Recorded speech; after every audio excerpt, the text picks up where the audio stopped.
याद रखिएगा कि वो माँ का चेहरा जरूर देखिएगा। मैं अपनी माँ को खुश देखना चाहता हूँ, उसके लिए मुझे पैसा चाहिए और पैसे के लिए मैं कुछ भी कर। दोबारा उसी में बैठिएगा, आपको मन ही नहीं लगेगा, अरे फिर वही पढ़ना पड़ेगा, फिर वही अक्षांश देशांतर, वही राष्ट्रपति महाभियोग, क्या देखे आप, खुद पे महाभियोग लग के बैठा हुआ है। लेकिन एक साल लापरवाही मत करो अब, क्योंकि आधे रास्ते से लौटने से बेटर है कि उसी रास्ते पे आगे चल दो, क्योंकि उतनी ही दूरी तय करनी पड़ेगी। लौट के आओगे तो खाली हाथ रहोगे, चल जाओगे तो मंजिल मिलेगी।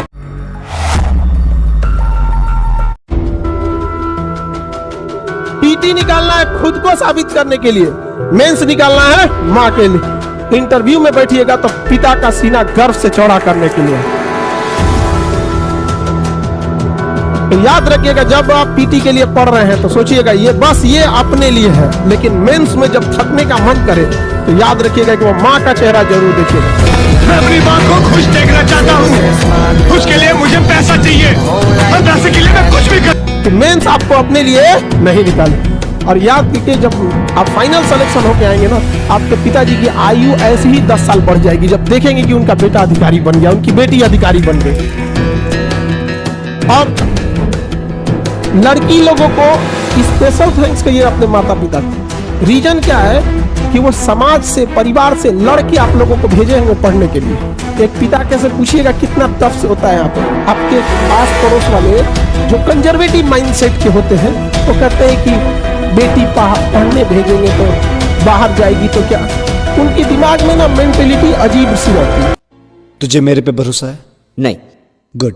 समझ रहा है कि नहीं रहा? तो थोड़ा उनसे लड़ना भी बड़ा मुश्किल होता है। गर्ल्स लोग के साथ फैमिली को ये फेस करना पड़ता है। कुछ कंजर्वेटिव माइंडसेट वाले ना, उनको क्या लगता है कि अच्छी लड़की, जो उन लोग को लगता है कि अच्छी लड़की घर में रहती है। अरे बेवकूफो, अच्छी लड़की अच्छी ही रहेगी, चाहे वो घर में रहे, चाहे ऑफिस में रहे, चाहे जहां भी रहे। और अच्छा लड़का या अच्छी लड़की तो बाई नेचर होते, और खराब इंसान को चाहे जहां रखिए, मंदिर में चोरी करके चले आते हैं। सब चोट्टा सबको बताइए। अब बताओ, इसमें इंसान जैसा, उसको जैसा परिवार से संस्कार मिलेगा वैसा ही रहेगा। तो गर्ल्स आपको ना क्या करते हैं, समय पेट्रियोटिक सोसाइटी जो है एकदम दबा के रखना चाहते हैं। अभी आप लोग को लड़ना नहीं है, अभी थोड़ा सा संभल के एकदम। जिस दिन रिजल्ट हो जाएगा ना, उस दिन बस उस समाज से कहना है कि हमने माफ किया आपको। समाज आप लोग को बहुत, और माँ बाप को इस पे बहुत लड़ना पड़ता है। और कुछ देखिए, यहाँ पे क्या है ना अभी कि पुरुषों से थोड़ी सी 5-10 गलतियां होती हैं तो समाज माफ कर देता है, और आप लोगों से एक गलती होगी ना तो मुर्दे भी उठ के खड़े हो जाएंगे ताना देने के लिए। जिंदा को तो बात ही छोड़ दीजिए, यहाँ पर बस 10 ठोई से बात सुनाने लगे। तो ये थोड़ी आप लोग की जिम्मेदारी थोड़ी बढ़ जाती है। तो जब जिम्मेदारी बढ़ जाती है तो थोड़े हम भी संभल के चलेंगे। जैसे बरसात में इंसान कदमें संभल के चलता है, ये देखता है कि बरसात बीत जाएगी फिर चीजें सही हो जाएगी। तो अभी का जो दौर है, थोड़ा आप लोग भी अपने आप को कंट्रोल करके रखिएगा। और घर जब यहाँ से लौटिएगा तो थोड़ा अपने में, गर्ल्स लोग स्पेशली, पापा से अकेले में बैठ के एक बात जरूर कहिएगा कि पापा आप हम पे भरोसा दिखाए हैं, हमें पढ़ने भेजे हैं, वादा करते हैं आपसे आपका सर झुकने नहीं देंगे, प्लीज भरोसा कीजिए। आपके पापा उसी दिन जीत जाएंगे। इसलिए कभी भी हम हमेशा बात बोलते हैं कि ऐसा जब पढ़ने भेजे हैं तो कोई गलत काम नहीं उठाइए। एक बार सक्सेस हो जाओ, लाइफ आपके हिसाब से चलेगी। माँ बाप आपसे पूछ के डिसीजन लेंगे, लेकिन अगर आप कुछ सक्सेस ही नहीं रहेंगे, माँ बाप आपको झेल के लेके चलेंगे, तो फिर आपसे डिसीजन क्यों लेंगे? अब आप बताइए, एक जिले का एसपी है, कप्तान है, वो कांस्टेबल से पूछ के डिसीजन लेता होगा या अपने ऊपर डीआईजी और एसएसपी से? तो अभी आप लोग एक घर में किस लेवल पे बैठे हैं, बेरोजगार हो, उसके बाद सोचते हो डिसीजन लोग तुमसे लेके पूछे। अरे बेवकूफो, तुमसे डिसीजन जरूर लिया जाएगा बट उस लायक तो बनो।